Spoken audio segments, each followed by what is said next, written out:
Hello, je suis Marie-Estride, consultante sensorielle, et je pars à la rencontre de ces femmes et de ces hommes qui ont décidé de changer de vie et de se consacrer à un métier sensoriel. Que ce soit à travers le goût, le toucher, la vue, l'ouïe ou l'odorat, toutes ces personnes partagent une envie commune, celle de la transmission et de la reconnexion à ce que nous sommes vraiment. Partez à la rencontre de ces destins qui ont du sens et de ces passions devenues métiers. N'hésitez pas à partager ce podcast à toutes les personnes qui doutent et qui hésitent à se lancer dans leur projet de cœur. Artisens, le podcast qui vous montre une autre voie. Artisens. Artisens. Artisens. Aujourd'hui, nous partons à la rencontre de Nadège. Cette femme solaire est basée en Afrique du Sud depuis plus de 20 ans. Transmission et liens sont au cœur de son métier à travers les cours de cuisine, des journées de découverte gastronomique locale, ainsi que de consulting en nutrition. Cette passionnée de saveurs n'a qu'un seul mantra, ne te pose pas de questions et fonce. J'espère que cet épisode vous inspirera et vous fera voyager. N'hésitez pas à le liker et à le partager. Belle écoute! Bonjour Nadège! Bonjour Marie-Astrid. Merci beaucoup d'avoir accepté mon invitation. Mais c'est moi qui te remercie, c'est un plaisir. Ah bah C'est mon premier podcast aujourd'hui, donc je suis honorée. plein d'émotions. Ah oui, tu vas voir, c'est vraiment un instant de partage, comme je te l'expliquais préalablement. Oui. C'est vraiment une discussion et de la transmission. C'est vraiment ça. D'accord. Est-ce Bah, que tu avec plaisir. est-ce que tu peux te présenter de la manière dont tu le souhaites, s'il te plaît? D'accord, alors ça peut durer longtemps. On va commencer. Donc, donc je m'appelle Nadège, je suis normande d'origine. Ça fait 23 ans que j'habite en Afrique du Sud, à Cape Town. Et j'ai un parcours un petit peu atypique, ou disons que pour une Française. Alors, je vais m'expliquer. Vas-y. J'ai suivi une école de commerce international en gestion finance. Donc là, jusque-là, tout va bien. Enfin, tout va bien jusqu'au bout, hein, mais euh, le parcours gestion finance, je l'ai rapidement quitté quand j'ai décidé d'aller voir ailleurs ce qui se faisait. D'accord.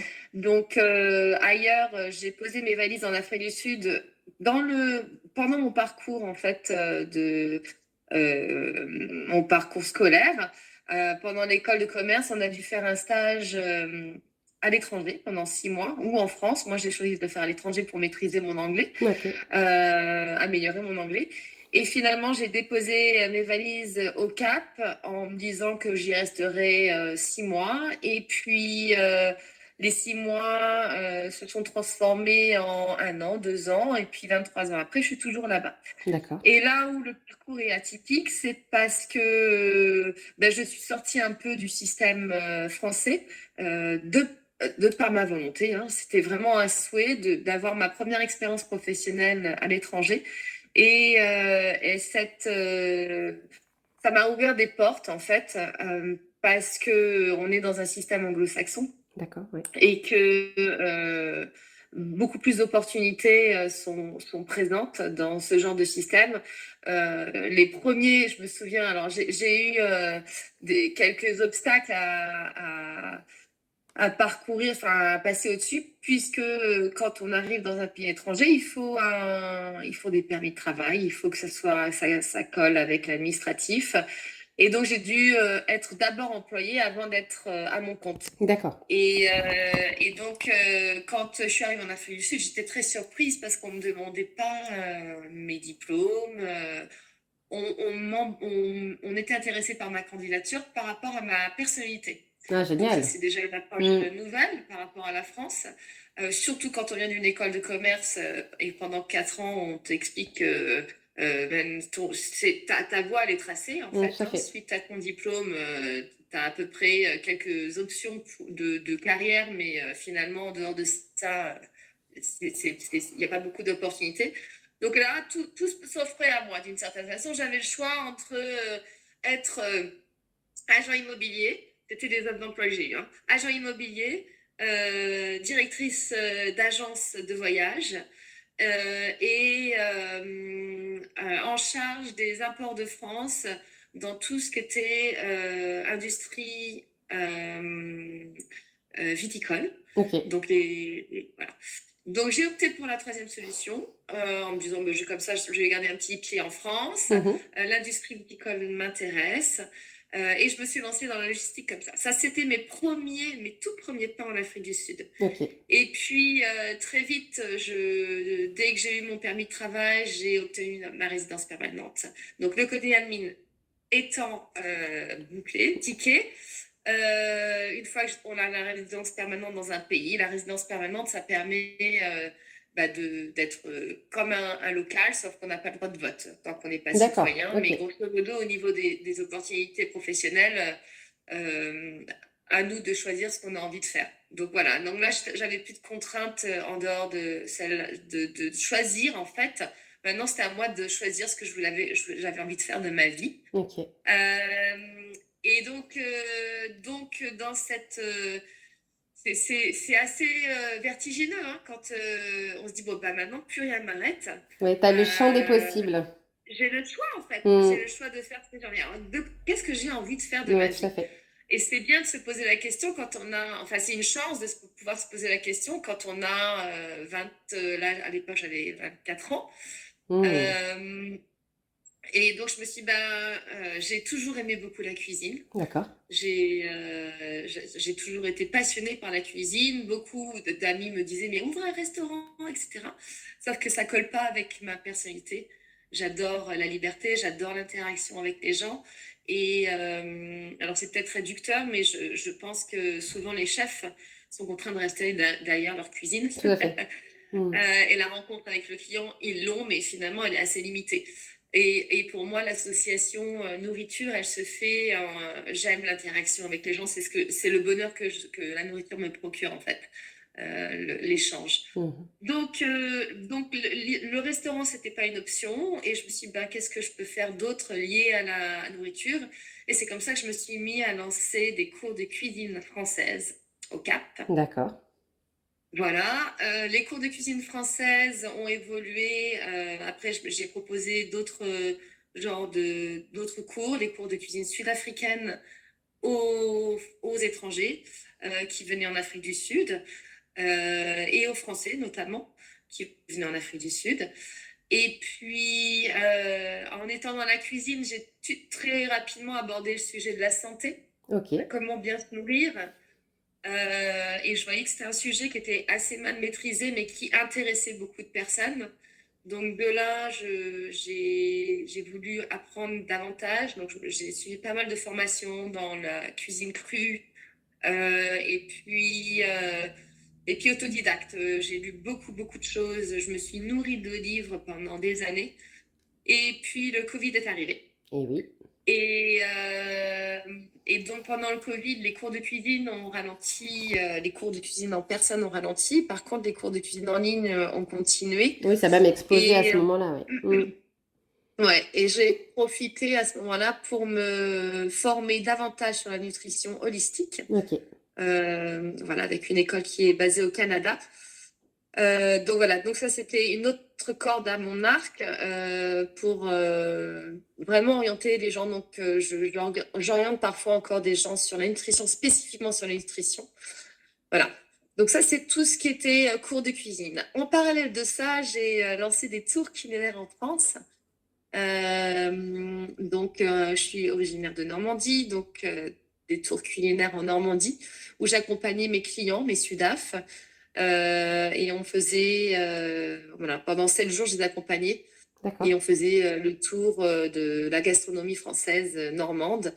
Et j'ai lancé un autre tour sur Bordeaux et un autre tour sur la Bourgogne. Voilà. D'accord. Et en fait, c'était Voilà, des personnes ou des particuliers comme toi et moi qui veulent faire comme une sorte de retraite culinaire en France. Et toi, tu les accompagnes pendant une semaine. C'est ça. Ok. C'est ça. Alors, c'est moi et ma famille. L'idée, c'était de pouvoir profiter davantage de ma famille, étant loin. Et donc, mon père était le chauffeur, ma mère nous aidait dans la logistique. Et Ouais, voilà, génial. c'était un esprit hyper familial. Ok. Et voilà, et les gens ont adoré, et nous aussi en même temps. Mais non, mais c'est génial comme Voilà. expérience de vie. C'est Ouais, une ouais. table d'hôte nomade. C'est ça, exactement. Super. Et donc là, à nouveau, le Covid est arrivé. Donc, les tours culinaires et les cours de cuisine ont ralenti. C'est passé en ligne, donc les tours culinaires un peu moins évident de passer ça en ligne. Bien sûr. Donc, j'ai un peu mis ça de côté. Et puis finalement, ma formation de nutritionniste m'a ouvert d'autres opportunités. Et je suis partie en Tanzanie Ok. sur des missions pour aider notamment un lodge qui souhaitait mettre en place des retraites de yoga, etc. Donc j'ai mis en place un menu pour eux, j'ai formé personnel dans des conditions très précaires, mais le lieu est magnifique. D'accord. Donc voilà, c'était une autre expérience. Je suis restée 3 semaines sur place. Cette expérience m'a menée à une autre expérience en Tanzanie. Un des clients a testé ma cuisine et a souhaité que je fasse la même chose pour son lodge à lui, qui est au pied du Kilimandjaro. Et c'était pour ses clients qui montent le Kili. Ok. Donc pour comprendre, pour donner de l'énergie grosso modo aux clients et comprendre l'altitude sickness. Alors là en français, j'ai les La mots qui maladie viennent en de anglais. l'altitude, en Voilà, fait. la maladie de Mm. l'altitude, voilà, c'est ça. Donc j'ai monté le Kilimandjaro pour Ah, oh comprendre la vache, ok. voilà ce que ça fait.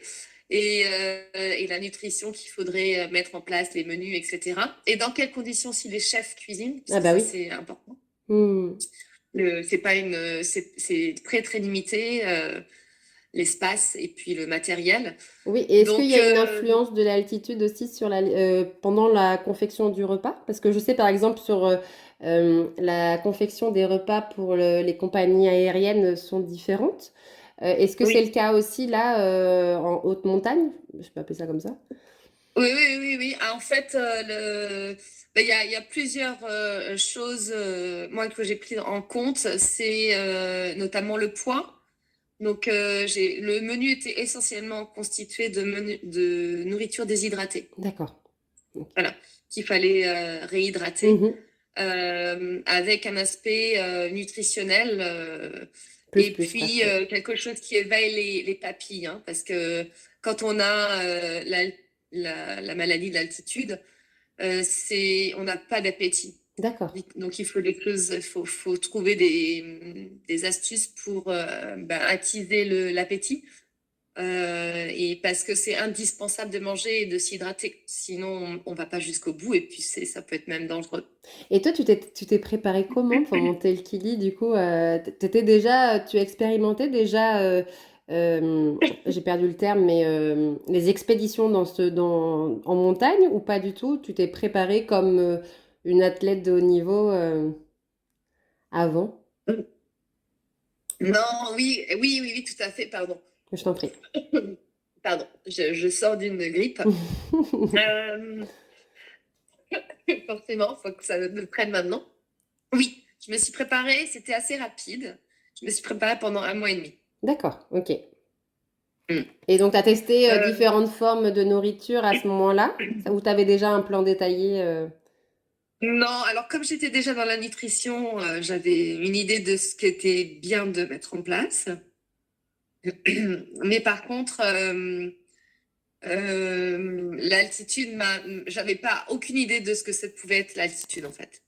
Donc c'était simplement au niveau de l'altitude, j'avais pas d'expérience. En fait, au Cap, on a la chance d'avoir, mais moi j'en ai pas fait l'expérience, d'une salle où on peut s'entraîner avec une dose d'oxygène limitée. D'accord, ok. Et donc on peut s'entraîner sur des vélos avec de l'oxygène limité, ce qui permet de s'habituer petit à petit. Mais moi, j'avais pas du tout opté pour ça. Donc pendant 1 mois et demi auparavant, je me suis entraînée à monter la montagne, etc. Mais l'aspect altitude ne faisait pas partie de mon entraînement. D'accord, ok. Par contre, au niveau de la nutrition, pour l'altitude, il y a des petites choses à savoir comme la betterave Mhm. aide à booster l'oxygène. Ok. Et j'ai intégré beaucoup de betteraves dans le menu, par exemple. Donc, de la poudre de betterave, de l'houmous à la betterave, Mmh. voilà, des petites choses comme ça. Alors, faut aimer la betterave. Mais il n'y avait pas que ça. Il y avait voilà, beaucoup de gingembre, des choses qui stimulent le système et voilà, qui permettent de donner de l'énergie. Ah, super. Et donc là, c'était en quelle année? C'était entre là, il n'y a pas si longtemps que ça? Donc ça, le Kilimandjaro, c'était il y a 3-4 ans. Ok. Voilà. Donc, suite à cette expérience, j'ai la formation de Lodge. Alors, j'ai eu d'autres opportunités, mais vraiment, c'était ces deux-là qui sont ressortis du lot. Et puis, je me suis dit, bah, pourquoi pas faire la même chose que ce que je fais en France, en Afrique du Sud. D'accord. Autrement dit, les tours culinaires, ce que j'ai fait, je pourrais aussi le faire aussi en Afrique du Sud, mais sur des journées beaucoup plus courtes. Enfin, c'était plutôt, et c'est plutôt parce que c'est ce que je propose dorénavant, des demi-journées culinaires avec découverte du Cap. Mhm. Et donc, le Cap, en fait, l'Afrique du Sud, c'est un pays fascinant. On l'appelle souvent la Rainbow Nation D'accord. parce qu'il y a en fait 11 langues officielles, Mhm. 12 si on prend en compte la langue des signes. Donc, dans les 11 langues, si on part du principe qu'il y a 11 langues, il y a 11 cultures, grosso modo. Donc, avec ça, beaucoup de gastronomie à découvrir qui ne sont pas mises en avant. Parce D'accord. que l'histoire de l'Afrique du Sud fait que tout le monde garde un petit peu en aparté sa culture et ne se met pas en avant. C'est un peu souvent le problème des pays qui ont été colonisés ou alors qui ont vécu des Ah traumatismes bah là, tu as la double comme peine. l'apartheid. Hmm. Voilà. Donc, la scène gastronomique, elle n'est pas mise en avant et c'est assez perturbant pour des gens qui viennent visiter Cape Town. Et souvent, on me le disait déjà en cours de cuisine sud-af. On me disait, mais où est-ce qu'on peut manger sud-africain? Et j'étais incapable de donner un nom de restaurant parce que, qui regroupe toute cette culture, Hmm. parce qu'il n'y en a pas. Donc, c'est des restaurants à droite, à gauche, mais il y a pas un restaurant spécifique où il n'y avait pas. Maintenant, il y a de plus en plus. Ouais, ce serait Et plutôt encore plus. de la street food ou des petites adresses comme ça, communiquées sous le manteau, j'allais dire un petit peu de bouche à oreille, parce qu'il y a toujours cette peur peut-être aussi de montrer une culture différente par rapport à l'histoire du pays. Alors, je sais pas si oui, ça peut être une peur, ça peut être aussi finalement je vaux rien parce que les autres valent mieux. Hmm. Enfin, et voilà, il y a cette problème de confiance peut-être aussi, de se dire que bah, finalement non, quand on fait partie d'une culture, parfois on peut se dire bah non c'est normal en fait. Oui, c'est On vrai. n'arrive plus à voir qu'il y a quelque chose de très différent des autres et que cette différence elle peut être intéressante pour les autres en Oui, tout à fait. fait riche, ouais. Euh, Hmm.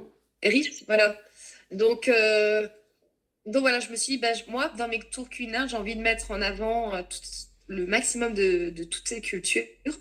Donc quand les étrangers viennent au Cap et passent par moi, en général, ces journées, je leur présente. On passe d'un restaurant à un autre, d'un endroit à un autre.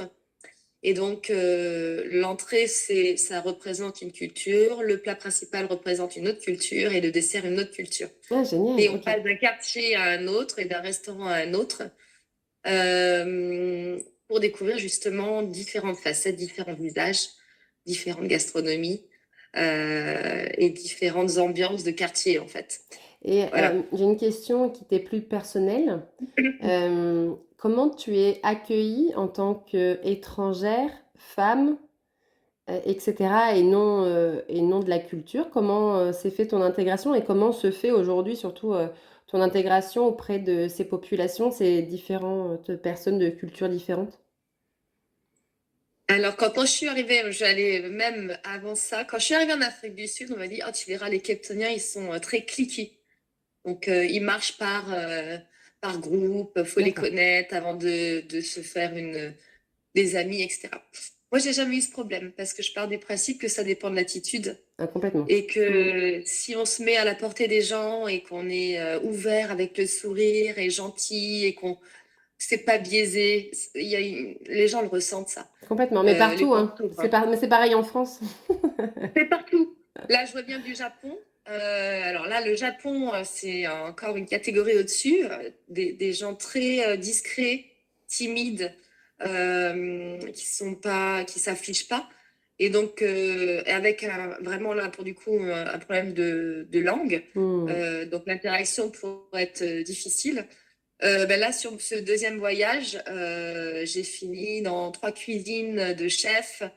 Dans une famille, on a fini par manger à table avec eux un dîner alors que les Japonais sont connus pour ne jamais recevoir à table parce que pour différentes raisons, hein, a priori de ce que j'ai pu comprendre, c'est les espaces sont petits Tout à fait. et puis la peur du regard de l'autre. Bon ben là, on a fini à table dans une famille de 11 personnes à manger par terre, vraiment bon enfant et à passer un très très bon moment, à beaucoup rigoler.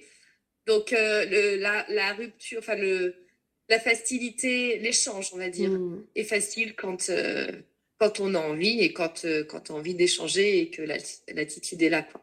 Ouais, d'accord. Que ce soit, comme tu disais très justement, que ce soit en Afrique du Sud ou au Japon, peu importe, Totalement, ça va être ton ouverture à l'autre et ton tout à envie fait. de partage et peut-être, comment on peut dire ça, La curiosité, oui, la curiosité la et ton envie curiosité. d'être en immersion et pas d'imposer toi. Enfin, tu vois ce que je veux dire? C'est de dire, OK, Ah oui, montre-moi qui tu es et ce que tu fais et puis moi je te suis, quoi. Ta c'est curiosité, ça. ta joie. L'intérêt, en fait, il y a souvent les gens, quand c'est vraiment, il y a un intérêt authentique et pas Mmh. calculé derrière, quelque chose quand on a envie de découvrir l'autre vraiment pour qui il est et pas, et que c'est pas calculé, euh, l'autre tend la main, en fait. Ouais, Il a c'est vrai. envie enfin, c'est humain d'avoir envie d'échanger. Donc, oui, ça s'est fait assez facilement. Et en Afrique du Sud, ben, ça reste l'Afrique, donc les gens sont très ouverts, très accueillants, hein, déjà d'entrée de jeu. D'accord. Donc non, non, j'ai aucun souci à nouer des contacts. Et en tant que femme, il n'y a pas eu de souci non plus.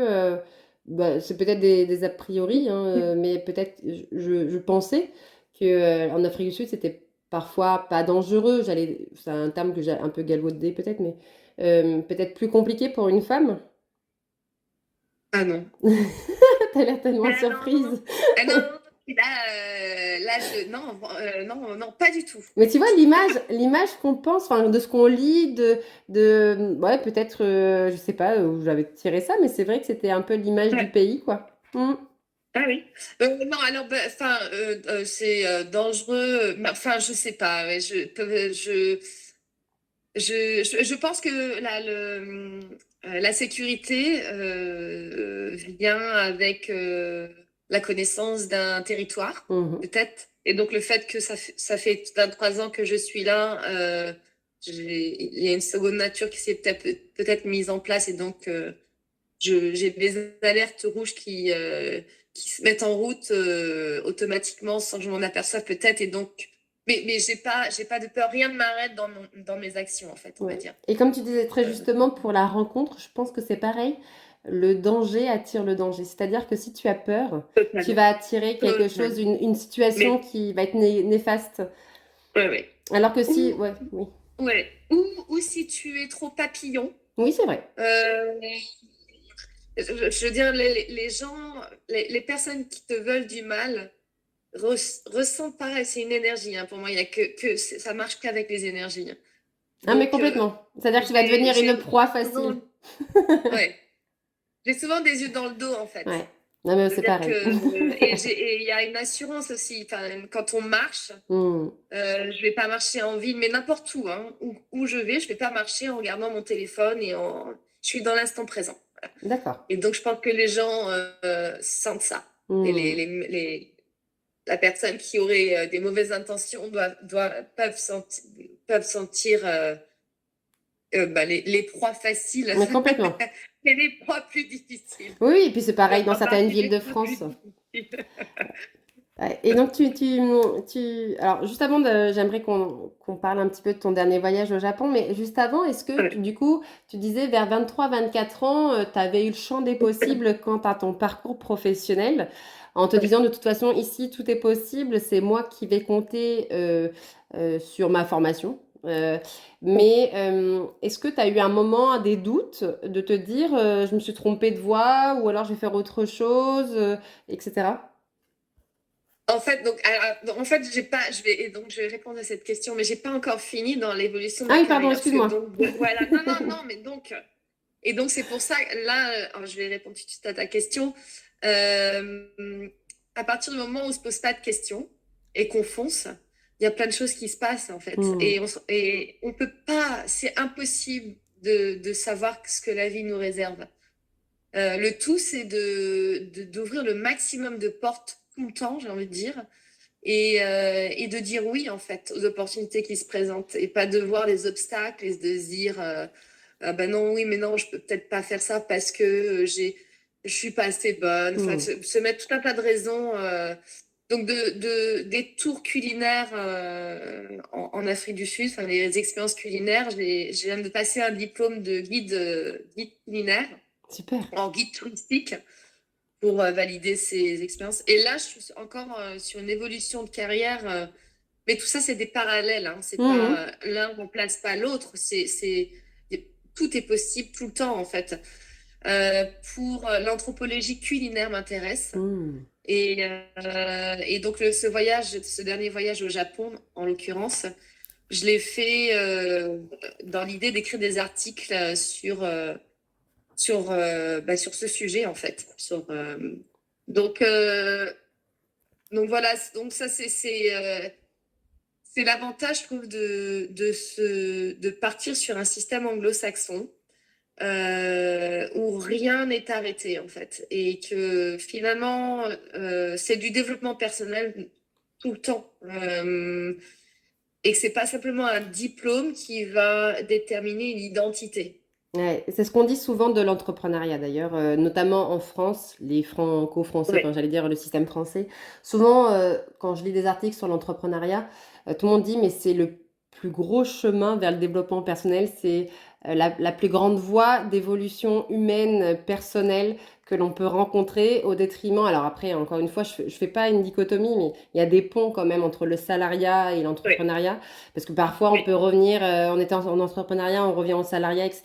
Mais d'accord. effectivement, je pense qu'il y a une croissance personnelle accélérée quand tu choisis une voie entrepreneuriale et quand justement tu choisis quelque part la voie du cœur. Alors je dis pas que le salariat c'est pas la voie du cœur parce qu'il y a des gens qui sont hyper heureux d'être salariés, d'avoir choisi cette voie-là, qui évolue, Tout à etc. fait. Mais il y a tellement de rebondissements, positifs ou négatifs, dans l'entrepreneuriat quand tu es sans filet sécuritaire que tu n'as pas d'autre choix que de te réinventer, de faire un Mm, pas en arrière pour comprendre ce qui a mm, fonctionné ou pas, de chercher de la ressource à l'extérieur. En fait, mm, entre guillemets, je vais aller dire, tu n'as que toi comme ressource profonde et d'aller chercher mm, après les options grâce à des partenaires, des gens mm. voilà. Mais je te rejoins vraiment là-dessus sur ton chemin et entrepreneurial, c'est du développement personnel et il n'y a jamais de fin. Mm. Ouais, exactement. Il n'y a jamais de fin. Ouais. Mais il faut jamais douter. En fait, il faut toujours essayer, essayer, essayer sans arrêt. Parce que même dans l'entrepreneuriat, ça peut arriver de se dire, mais le chemin qui m'a conduit à faire de l'anthropologie ou m'intéresser à l'anthropologie culinaire, rien n'était écrit. Enfin, je j'ai pas fait d'études. Et en fait, au final, je vois qu'il y a des portes qui s'ouvrent en fait naturellement, alors que c'est comme si, je sais pas, ça me tombait du ciel en fait, d'une certaine façon. Et parfois, certaines personnes peuvent se dire, mais qu'est-ce que tu as de la chance, toi? Mm, mm. Mais je crois pas du tout à la chance. Non, c'est des opportunités, tu l'as très La justement crée. dit. On Mm, se crée notre chance, on se crée notre chance. mm. Mais c'est il faut toujours rester ouvert en fait. Arrêter de se dire, je suis pas capable, je vais pas pouvoir, et comment je vais faire. Arrêter de se poser des questions et juste foncer en fait. Et la moindre petite porte qui s'ouvre, il faut l'ouvrir en grand, quoi. C'est vraiment ça, ouais. Mais c'est ce que tu as fait. Justement, ça me fait le parallèle avec le Covid. Tu disais très justement, je faisais des cours en présentiel, ça fonctionnait, je faisais les semaines en France, etc. Et tu as pu, et tu as saisi l'opportunité du distanciel, alors que je pense que tu n'étais pas du tout Ouais. formée à faire des cours Non, culinaires en non, non, vidéo. pas du tout. Ouais. Et pareil, quel bonheur, en fait, ça c'est incroyable. Enfin, au départ, je me suis dit, je sais pas ce que ça va trop donner parce que mes cours en présentiel, c'est cours et puis après repas Hmm, où on mange ensemble ce qu'on a préparé. Donc il y a une vraie rencontre humaine et c'est chaleureux, etc. Tandis que là, j'étais face à mon ordinateur à donner des cours, c'est plus du tout échange. la même expérience. Hmm. Et en fait, j'ai eu un tel plaisir à donner ces cours en ligne. D'ailleurs, je continue de temps en temps, hein. Là, j'ai eu une cliente au Japon, justement. On a eu des échanges de cours comme ça à distance, mais c'est d'autres choses parce que il y a enfin, on est obligé de faire beaucoup plus attention aux détails, au sens, justement. Ouais. Euh, Parce qu'on n'est pas dans la cuisine avec l'autre. Hmm. On ne sait pas ce que ça sent dans sa cuisine, les odeurs, les bruits, tout ça, on le maîtrise pas trop. Donc, il faut développer les explications, porter plus attention à l'autre. Enfin, c'est une autre dynamique quoi, qui est fascinante. Hein. Ah, mais pour toi, c'est génial. Hmm. L'échange est aussi important, voire presque même plus en Hmm. fait. Le fait d'être concentré sur juste la personne et pas un environnement et c'est vraiment intéressant. Ouais, je m'attendais pas du tout à ça. Oui, puis ça t'a remis aussi en perspective, enfin ça a remis en perspective ta pratique et ton axe de communication qui a dû changer aussi. Totalement, Hmm. totalement. Ouais, ouais, c'est vrai que mais ça force à faire parler aussi le client sur. Ok, vous pouvez m'expliquer là parce que les caméras ne sont pas toujours adaptées. Moi, mon équipement était bon, Oui, tout à fait. mais l'équipement du client, c'est pas toujours adapté Oui, tout à pour fait. Ça peut que je être un puisse voir téléphone. ce qu'il est en train de préparer. Donc Tout je à lui dis, fait. expliquez-moi ce que vous êtes en train de faire, s'il vous plaît. Ah, c'est Et génial. comment, et quel aspect, et comment. Et donc, il y a ça incite à décrire vraiment les choses, quoi. Hmm. De mettre des mots sur des sensations, des odeurs, des impressions qu'on n'est pas. C'est presque comme si on était aveugle, d'une certaine façon, et qu'on nous force à expliquer, en fait, ce qu'on est en train de vivre. En fait, Oui, c'est la intéressant. vidéo description. Ouais, Ouais, tout à ouais. fait. Non, c'est chouette. Et alors, du coup, on peut aborder ton voyage au Japon. Oui, bien sûr. Ouais. Donc, je sais pas, est-ce qu'il y a un autre déroulé? Donc, je sais pas.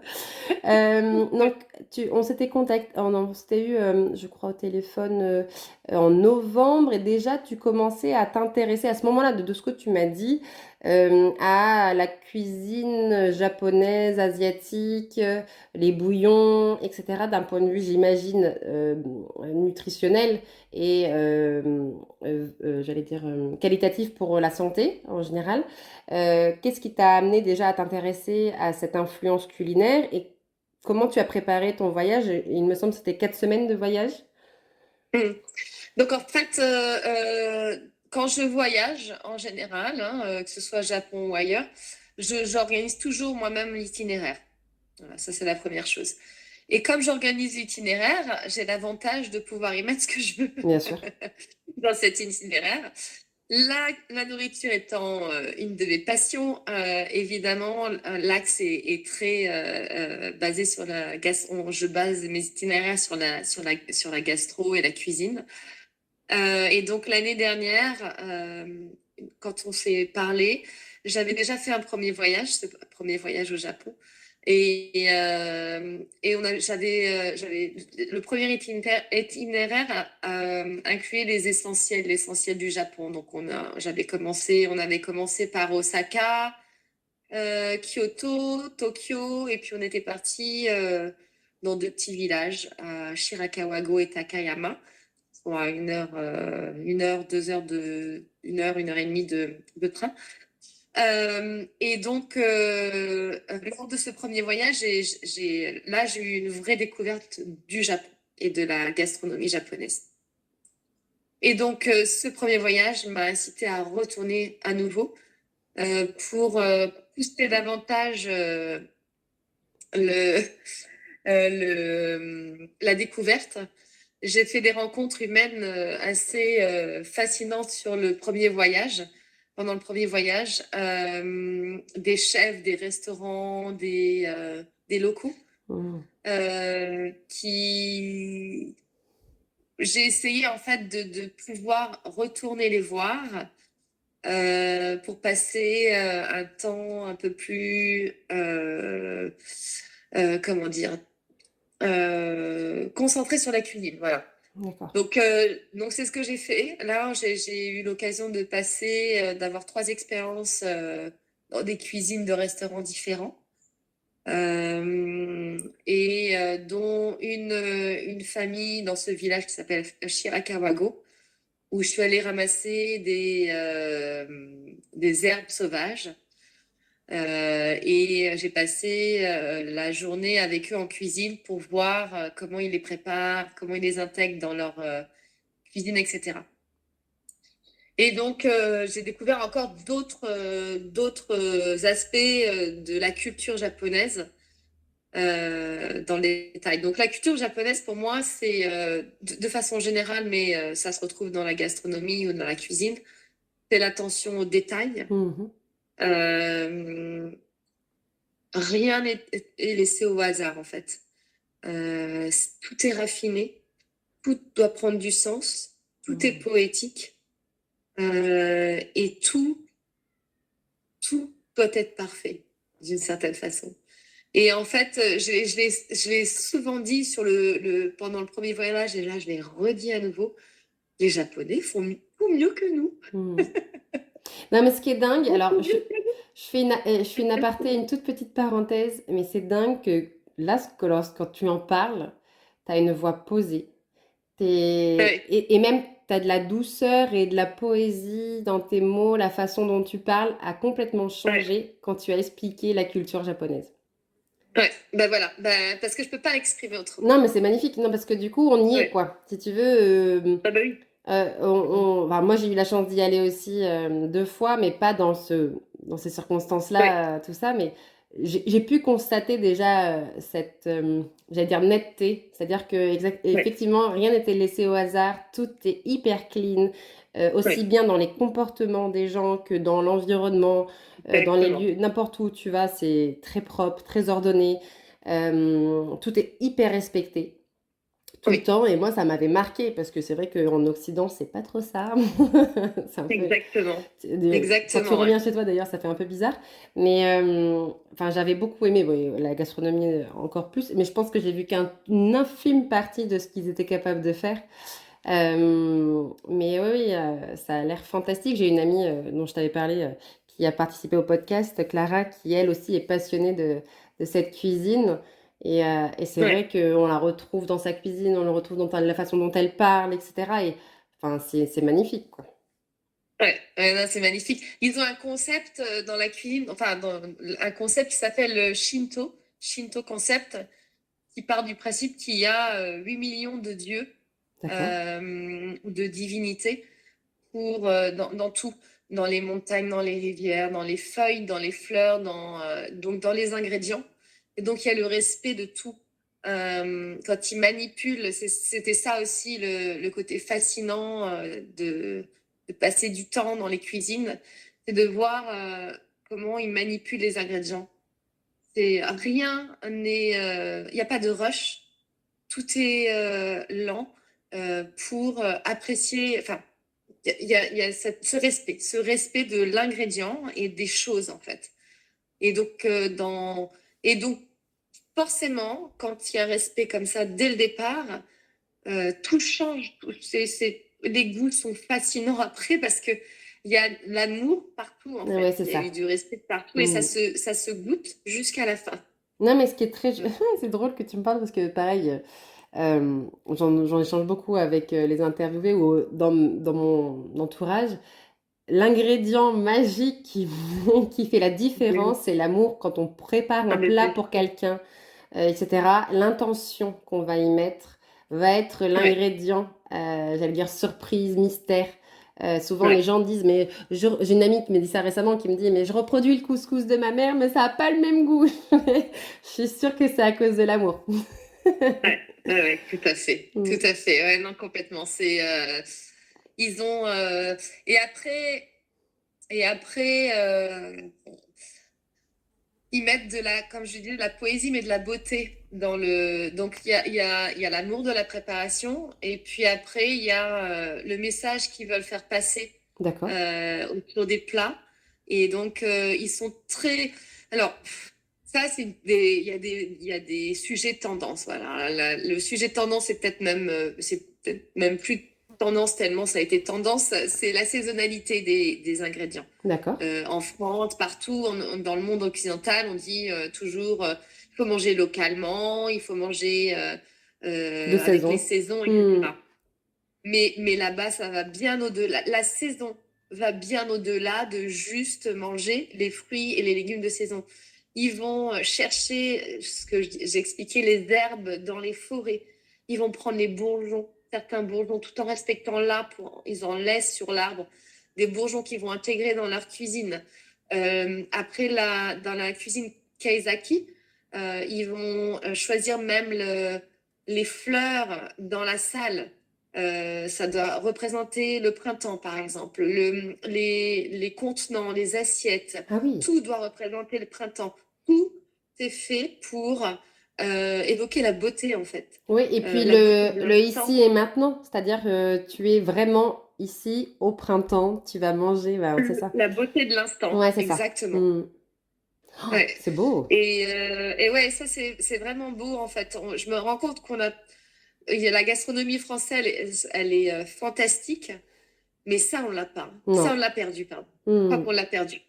On l'a perdu, malheureusement. Je pense que peut-être que les gens qui ont encore la possibilité de travailler la terre et de cultiver, etc., sont plus sensibles à ça, mais peut-être pas encore à ce point-là, quoi. Donc oui, c'est fascinant. On a beaucoup à apprendre bah, des autres pays en général, Mm. hein, mais le Japon, c'est un vieux pays avec beaucoup d'héritage. C'est l'avantage des pays comme la France ou le Japon, c'est qu'on a un héritage, et l'héritage Culturel. gastronomique, il est Ouais. important. Mm. Et donc, dans chaque région également, il y a des différents types de cuisine et différents plats traditionnels que j'ai pu découvrir, et que voilà, c'est pareil. Ouais, je souhaite vraiment écrire des articles sur l'anthropologie culinaire parce qu'il y a tellement à partager sur différents sujets Mais c'est ce que j'allais au te niveau demander des justement, tu vas en faire quoi de toute cette connaissance et tout ce que tu as acquis par transmission? À quoi ça va servir et qu'est-ce que tu vas en faire? Mais ça y est, je me suis fait un planning d'articles que je souhaite écrire. Et je fais partie d'un club qui s'appelle The Explorers Club, qui est un club qui est basé à New York. Donc, c'est des explorateurs plutôt scientifiques. Mais moi, je fais partie d'une exploratrice alimentaire, Mhm. culinaire. Ah, super. C'est mon profil Ouais. dans le club. Et donc, voilà, l'idée, c'est d'écrire des articles au maximum, parce que je veux pas que ça se perde, justement. Mm. Et puis, le voyage a vraiment été fait dans cette idée. Donc, beaucoup de photos, de vidéos ont été prises pour qu'il y ait un partage derrière avec des articles. Et voilà. Donc, ce que je vais faire de ces articles, je sais pas. Il va y avoir certainement. Je vais les écrire pour moi déjà. Bien sûr. Et puis après, je chercherai à les partager certainement euh, auprès de magazines ou voilà, qui Ouais, souhaitent les un blog avoir. aussi, tu peux aussi faire ce blog-là et Tout puis à te faire fait. connaître sur l'exploratrice culinaire, c'est pas mal. C'est ça. Ouais, tout à fait. C'est vrai. C'est vrai.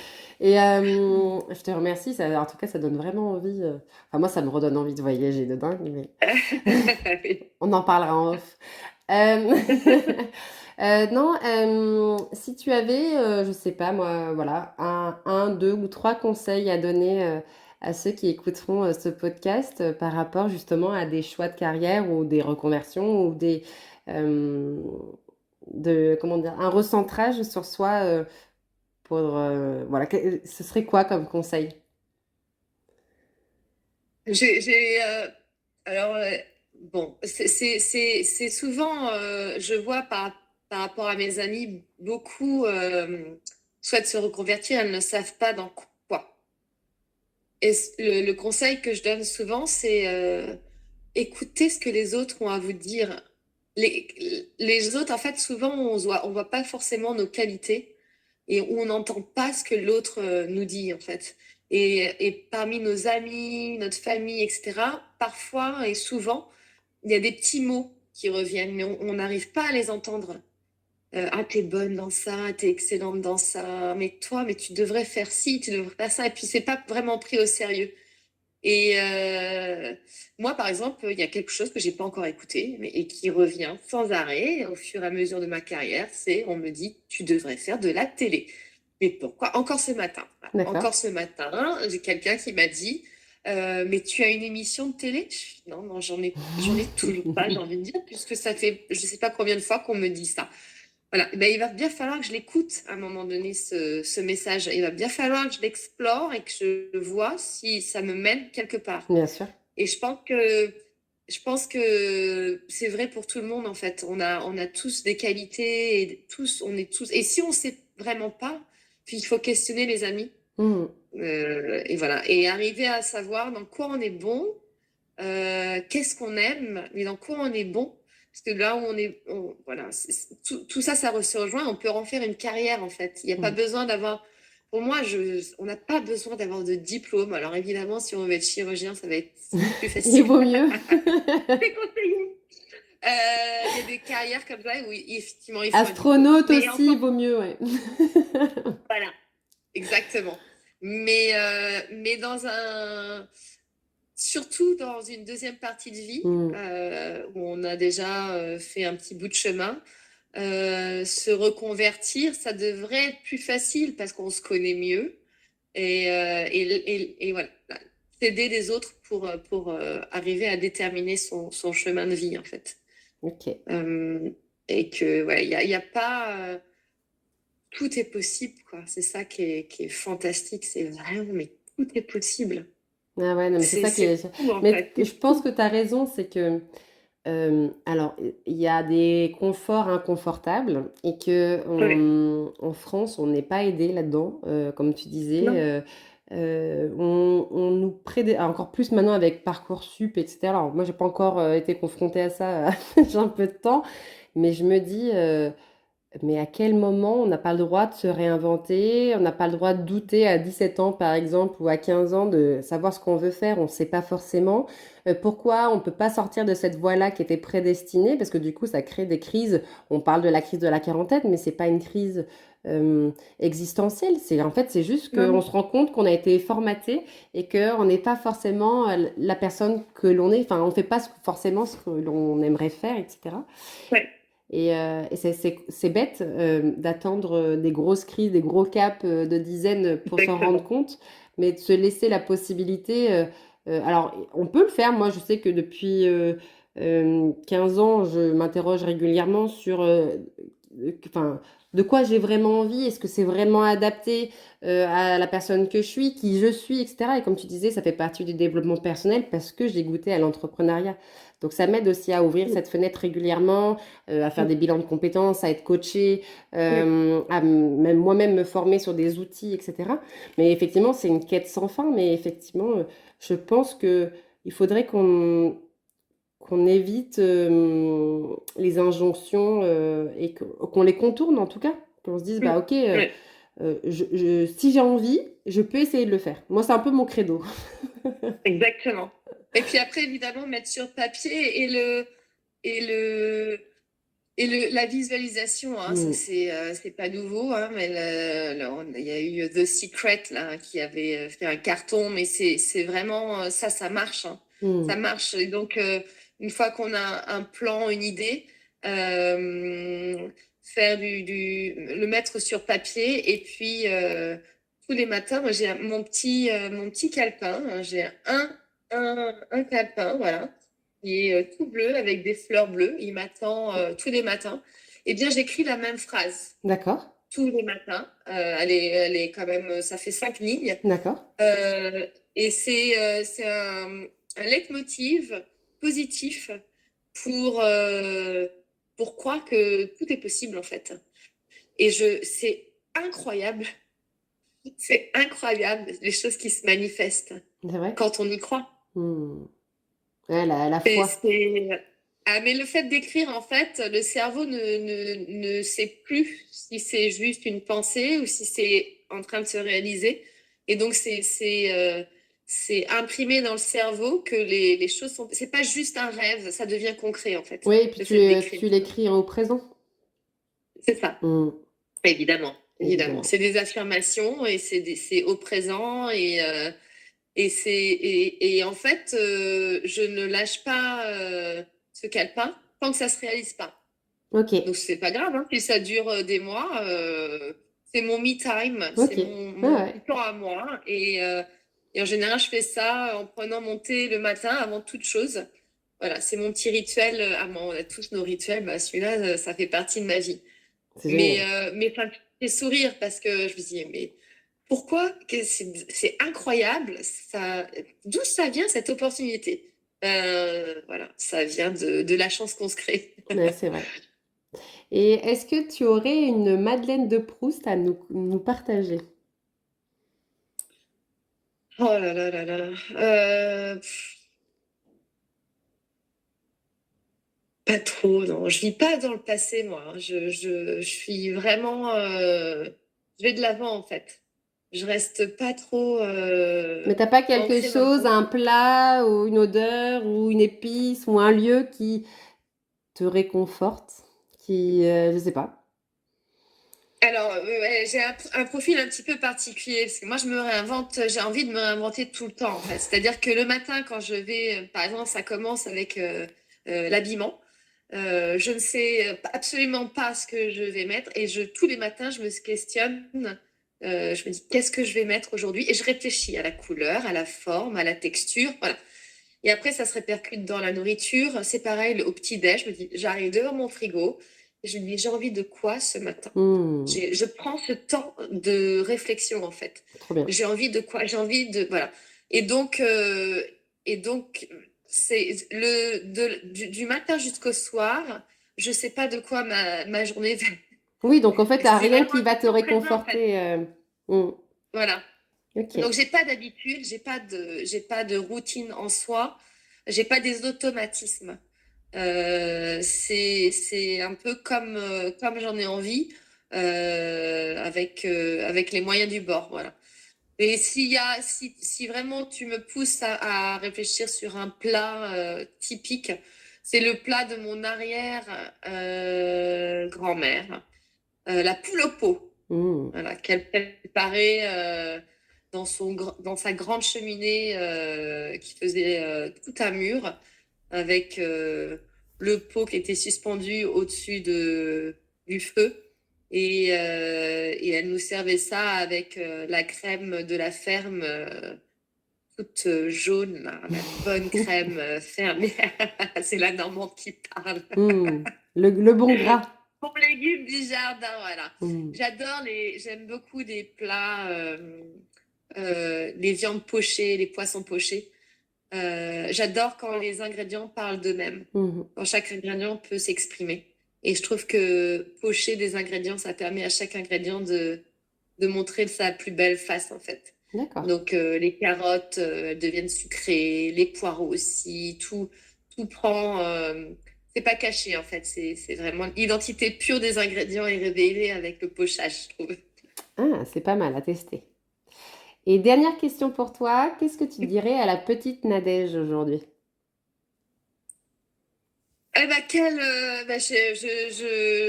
très, très, très, très contente que tu aies fait tes premiers pas. Non, la vie est fantastique, hein. Donc, je lui dirais, c'est tellement bien de vieillir. Trop bien. C'est super de vieillir parce que ben, on apprend de plus en plus, on est de plus en plus, on a un recul sur la vie qui est incroyable. Et, euh, et les nos cerveaux qu'on pouvait avoir petits, et les incompréhensions et l'inconnu, etc., bah, ça devient de plus en plus, c'est de moins en moins difficile de comprendre comment les choses vont se dérouler. Euh, et c'est l'avantage de l'âge, hein, c'est Hmm, d'avoir du recul. Donc, ouais, non, euh, ravie de tout ce parcours, quoi. Moi, j'adore la vie. J'adore la vie et j'adore celle qui arrive encore. trop bien, ouais. De dire keep going, t'es sur Ouais, la bonne voie. exact. Ouais, ouais, Ben, je te ouais. remercie beaucoup pour cet échange. J'espère que ton parcours et ton partage inspirera d'autres personnes à suivre leur cœur et ce dont ils ont envie et d'oser, de pousser des portes, Ouais, ouvrir les fenêtres quand la porte est fermée. En tout cas, merci ouais. vraiment. On Ben, va te merci à suivre. toi. On va te suivre de Merci à près. toi. Merci, merci. C'était top. Et puis, en tout cas, je te dis belle route, beaux articles, bonne émission de télé, tout ça réuni. Et puis, j'aurais eu l'honneur d'être la première interview dans le C'est parcours. ça, en podcast. En tout cas, merci Super. Non, beaucoup, merci à Nadège. toi aussi. Bonne continuation. Merci, bye bye. Bye bye.